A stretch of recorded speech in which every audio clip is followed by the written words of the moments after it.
It's a 3-day weekend for me. It's Columbus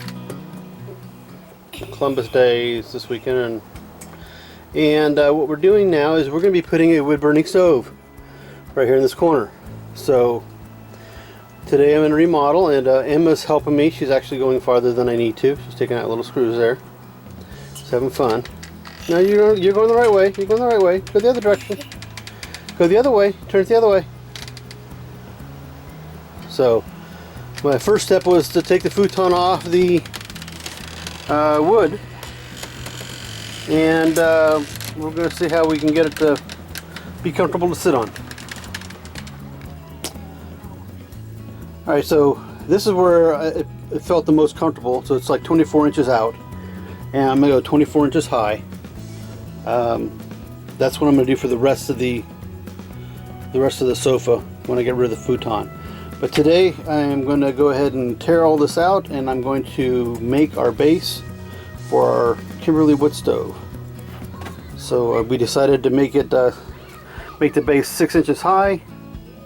We're going to have a 24 by 24 base, and we're going to have our hardy backer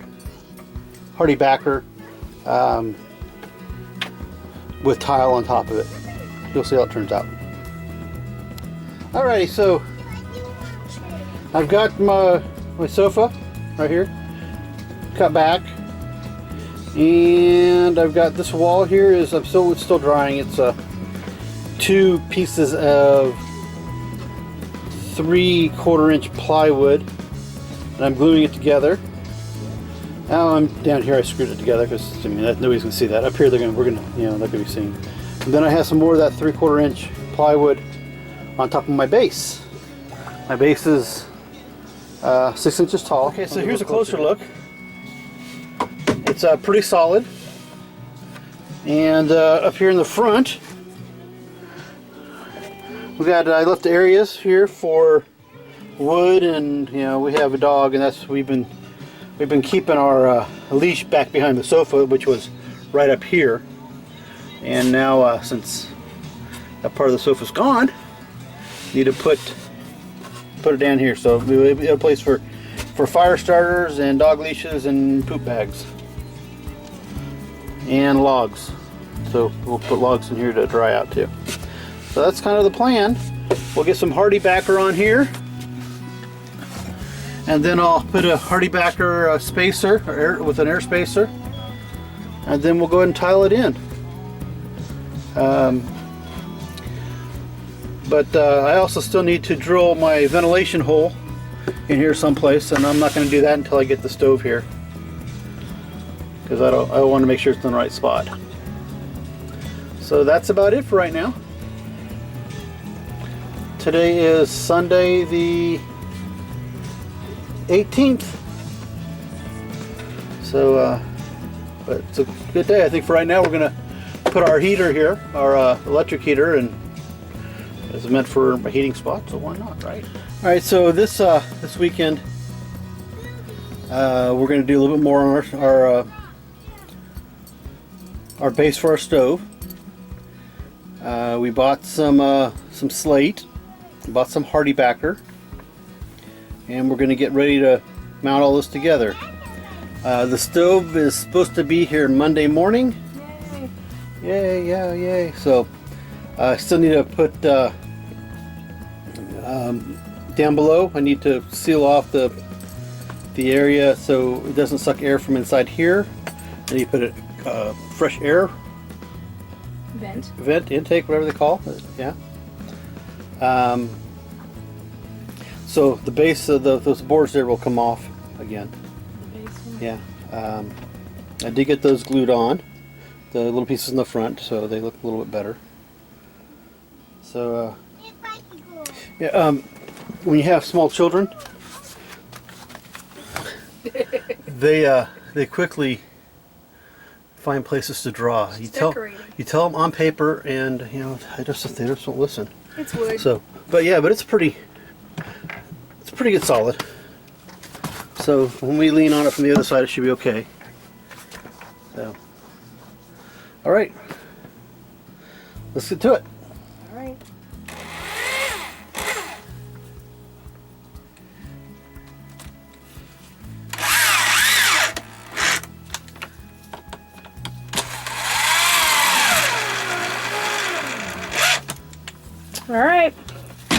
last one's in. So step 1, I guess. So for those people who have not been following our channel, in 2013 we spent the winter. Our first winter here. Our first winter in Alaska here. And we had a lot of condensation. And with condensation you had mold. So during the summer of 2014 we tore the RV apart and I cleaned it up with some chemical and put it all back together. Yeah, so some staining left behind. A lot of staining. So anybody who's concerned that we have mold back there, it's okay. We treated it. It's all been taken care of. So just an FYI again. So I'm hoping the wood burning stove will reduce the condensation inside the RV. Well, we were really tightly put in here. I mean, you sealed the windows really well, so we had there was not a lot of circulation in here, and it was very moist with all the bodies in the RV. So yeah, at the time we had 6. Yeah, 6 and 2 dogs. 2 adults, 2 teenager, and 2 little ones. 2 little ones and 2 dogs. 2 dogs. So 2. Yeah. So now we're just down to -1 teenager. And 1 dog. And 1 dog, yes. So. All right, so my next step is to measure. Yep, for the backer board. For the backer board, and we'll get that in place. Mom, I need a board.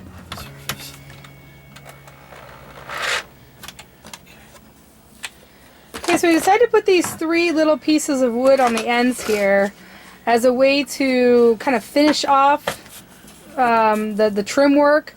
I didn't really want to leave it open and see the edges of the backer board and the edges of the stone and the mortar. So we decided to put this little pieces of wood in to create a space at the end for.